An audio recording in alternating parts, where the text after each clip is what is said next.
Jai Hind students, this is class 9th history, Russian Revolution. Now we are going to discuss about the February Revolution in Petrograd. तो Petrograd में revolution किस तरह से हुआ,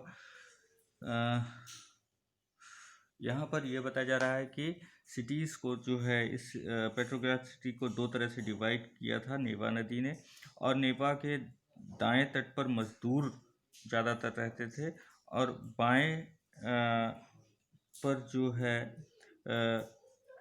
winter palace थे और सरकारी इमारतें थी। इसके अलावा ड्यूमा और राजा का महल भी इसी साइड में था। तो अचानक एक बहुत बड़ी भीड़ जो है फरवरी 22 को जो है दाएं से बाएं की तरफ आ गई और उनकी डिमांड थी कि, और फैक्ट्रियों को सब तालाबंदी कर दी गई और इन लोगों का डिमांड था कि जो इन लोगों की कंडीशन को सुधारा जाए। और इस समय इस डिमांड को लेकर के वोमेंस इस मूवमेंट को लीड कर रही थी।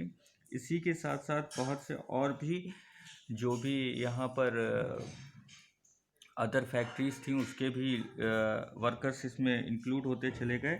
तो 23 दिसंबर को इसीलिए जो है वोमेंस डे के रूप में, इंटरनेशनल वोमेंस डे के रूप में सेलिब्रेट किया जाता है, क्योंकि ये पहली बार था कि वोमेंस भी स्ट्राइक में पूरी तरह से किसी चीज़ को प्रोटेस्ट कर रही थी। और आगे चल करके जो है ये रेवोल्यूशन बहुत तेज़ी से बढ़ता चला गया।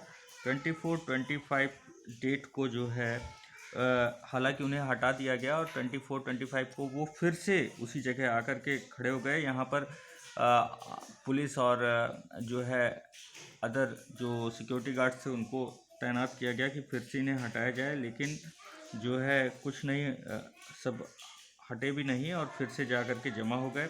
25 को संडे था, उसके बाद फिर 26 को इस तरह से फिर से लोग कलेक्ट हो गए और उन्होंने यहाँ तक कि 27 को जो है पुलिस हेडक्वार्टर्स पर भी हमला कर दिया। उनकी डिमांड थी कि जो है उनको उनकी वेजेस को बढ़ाया जाए, उनकी काम के घंटे को सही किया जाए, उन्हें डेमोक्रेटिक राइट्स दिए जाएं और इस तरह से जो है बहुत सारा टेंशन होने लगा।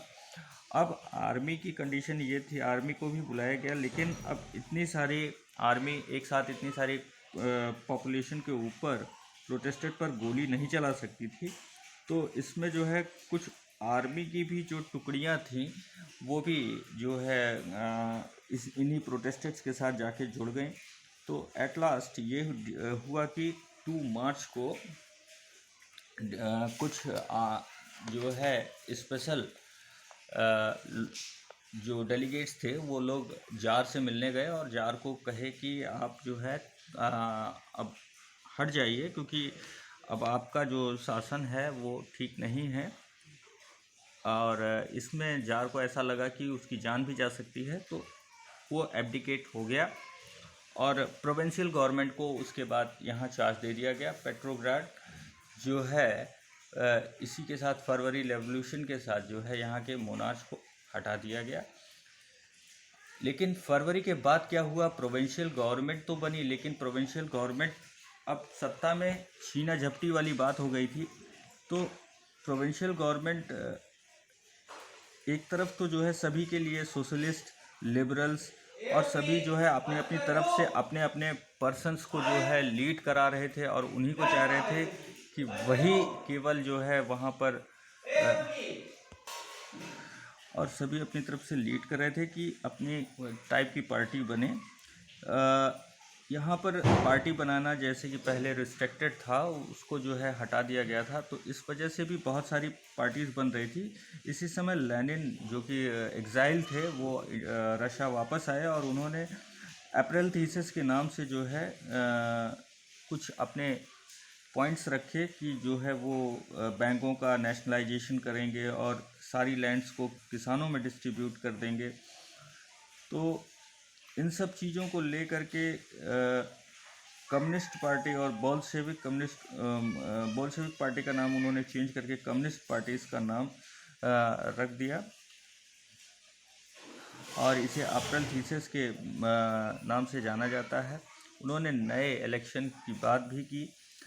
लेनिन ने इन सब चीज़ों के साथ साथ ये प्रोविंशियल गवर्नमेंट के बारे में कहा कि मैं किसी भी तरह से ये वॉर को तुरंत जो चल रही है रशिया में उसे ख़त्म कर दूंगा, लैंड को जो है टोटल नेशनलाइज कर दूंगा। इसके साथ साथ जो कि लेबर्स हैं उनको भी प्रॉपर्टी में या जहाँ भी वो काम कर रहे हैं उसमें उनको बराबर का एक शेयरर के रूप में रखे जाएंगे, उन्हें शेयर मिलेगा। और जो भी नोबेल्टीज़ के पास या कैपिटलिस्ट के पास ज़्यादा पॉलिटिकल राइट्स हैं उसको भी वो रोकेंगे, बैंक को भी नेशनलाइज करेंगे और सारे ही रिसोर्सेज पर गवर्नमेंट का कंट्रोल वो इस्टेब्लिश करना चाहते हैं। तो ये लेनिन के विचार थे।